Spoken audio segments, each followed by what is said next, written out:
드디어 뭐 당선인 윤석열 당선인하고 문재인 대통령이 만났습니다. 먼저 김성애 대변인 뭐 만난 어떤 총평과 함께 이렇게 좀 늦게 만나게 된 뭐 여러 가지 이유가 있었잖아요. 총평부터 말씀드리자면 오늘 신문 일면은 전 사실 좀 실망스러웠어요. 일제히 용산으로 옮기는 문제 예산 지원하겠다는 얘기가 다 나왔거든요. 청와대 옮기기로 한 건 이미 윤 당선자께서 충분히 설명하셔서 국민들 그 취지도 이해를 하고 좋은 일이라고 박수 쳐주고 있는데 이 오래 걸려서 한 회동에서조차도 결국은 본인 민원 해결하고 온 것으로 비칠 수밖에 없게 되잖아요. 그래서 이제 그런 점이 좀 굉장히 아쉬웠다라는 것이 가장 큰 점이었고요. 한번 만나신 거 되게 잘 됐고 앞으로도 자주자주 임기 끝까지 같이 만나서 더 좋은 얘기들 많이 나누셨으면 좋겠습니다. 당선인과 현직 대통령의 그 회동 중에 가장 또 긴 시간이었다고 합니다. 만나셨으니까 그 자체로 다행이라고 봐요. 저 입장에서는. 자칫하면 굉장히 늦게 만나실 거라는 생각이 들었거든요. 막 4월 넘어가가지고 합의 뭐 이런 건 없었으니까 뭐 손에 쥔 거는 저 입장에서는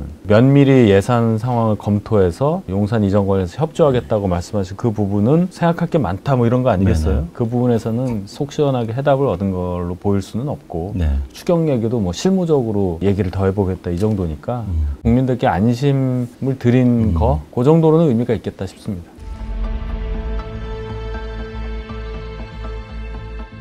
민주당 얘기를 좀 했으면 합니다. 지방선거 체제로 전환하면서 비대위 구성했고요. 윤호중 비대위원장 맡아서 초반에 좀 삐끄덕 되긴 했습니다만 이제 그대로 진행을 하고 있고요. 원내대표 선거에서 박홍근 의원이 당선이 됐습니다. 이분 이제 안에서 보는 제 입장에서는 친명계라고 부르긴 어렵다. 친명계. 현역 의원 중에서 가장 빠르게 이재명 후보에 대한 지지를 했던 것은 사실이지만 이 모든 것이 다 2021년부터 벌어진 일이라서 뭐 이재명 후보가 여태까지 정치적 호흡을 맞춰왔던 분이라고 보기는 어렵고 개파 간에 이 오해 없도록 두루두루 넓게 사람들을 써서 지금 구성을 하고 있어요. 그래서 크게 자본을 만들거나 시끄럽게 만들 스타일의 분은 아니라서 인사 자체는 전부 다 전반적으로 무난하게 진행되고 있다라고 생각을 하고요.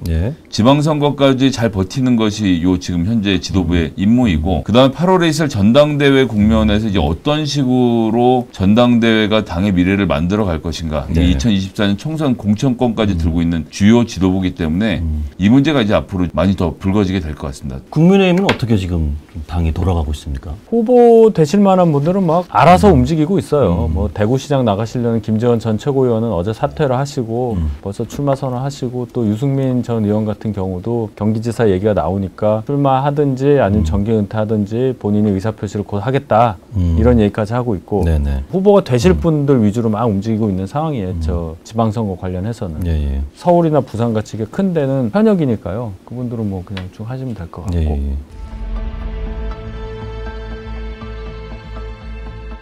박근혜 전 대통령 대구 달성군 사저로 이제 입주하면서 정치적인 어떤 영향력 행보랄까요? 뭐 이런 부분 좀 어떻게 보시는지. 박 전 대통령은 역시나 정치인이 맞더라고요. 그날 이제 퇴원하시고 사저 가시는 동안에도 보면은 돌발 상황도 있었잖아요. 그때 대응하시는 거를 보면 확실히 정치인이 맞다. 그리고 영향력은 현직 있을 때보다 훨씬 덜하겠지만 아직도 상당히 있다. 특히 대구 경북 지역에서는 절대적이라는 표현을 쓸 수도 있을 것 같아요. 제가 볼 때는.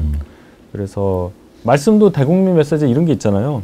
좋은 인재들이 대구에서 도약하도록 돕겠다. 이거는 상당한 정치적인 의미를 담은 메시지라고 저는 봐요. 그래서 이번 지방선거 이제 대구시장 선거가 있고 또 대구에 아마도 제가 볼 때는 국회의원 보궐선거가 생길 것 같은데 그럴 때 박 전 대통령의 영향력은 상당히 있을 것이다.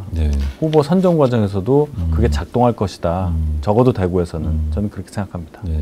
김성현 대변인 어떻게 보십니까? 사실 민주당 입장에서 대구에서 박근혜 전 대통령이 영향력을 발휘하는 것은 저는 볼성사나운이라고 생각하긴 하는데 발휘하는 거 어떻게 하겠습니까? 그게 민주당에게 크게 불리할 일도 아니라고 생각을 하고요. 사면이 된 것은 이분의 죄가 없다는 것이 아니라 어쨌든 건강이나 여러 가지 국민 정서를 고려해서 한 일 아닙니까?